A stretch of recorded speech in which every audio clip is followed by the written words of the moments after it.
කස්තුරි කහ භාවිතා කිරීම මගින් ඔබට රන්වන් දිදුලන පැහැපත් සමක් ලබාගත හැකියි. මෙය විවිධ ආකාරයට ඔබට සකස් කර භාවිතා කළ හැකිය. කස්තුරි කහ කුඩු තේ හැන්දකට ජල බිඳු කිහිපයක් එක් කර එය මුහුණේ ආලේප කර මිනිත්තු 10කට පමණ පසු සෝදා හරින්න.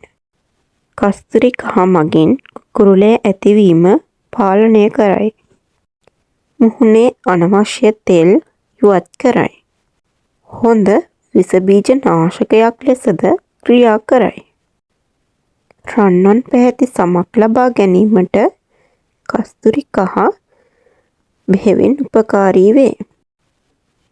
කස්තුරි කහ සාදා ගන්නා දෙවැනි ක්‍රමය. කස්තුරි කහ කුඩු තේ හැන්දකට සුදු හැඳුම් කුඩු තේ හැන්දක් එක් කර මී පැණි තේ හැන්දක් දෙහි බිඳු කිහිපයක් එක් කර හොඳින් මිශ්‍ර කර ආලේපනයක් සකසා මුහුණේ ආලේප කර මිනිත්තු 20ක් තබා සෝදා හරින්න. ඊළඟට සකස් කර ගන්නා ආලේපනය නම් කස්තුරි කහ, රෝස වතුර, සුදු හඳුන් කුඩු, යෝගට්, මී පැණි. එය හොඳින් මිශ්‍ර කර මුහුණේ ගල්වා මිනිත්තු 20කට පමණ පසු සෝදා හරින්න. කස්තුරි කහ කඩල පිටි සමගද භාවිතා කළ හැකිය. කස්තුරි කහ ඉහත ද්‍රව්‍ය කුමක් සමග භාවිතා කළත් රන් පැහැති සමක් ඔබට ලබාගත හැකිය. කස්තුරි කහ අත්පාවලද ගැල්විය හැකිය.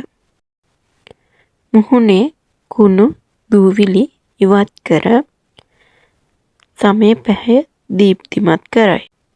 ඔබට දිනපතා මෙය ආලේප කළ හැකිය.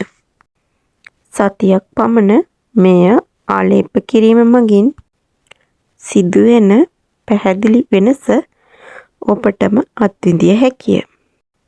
කස්තුරි කහ මී පැණි සමග ආලේප කිරීම මගින් වඩාත් ගුණදායක ප්‍රතිඵල අත්වේ.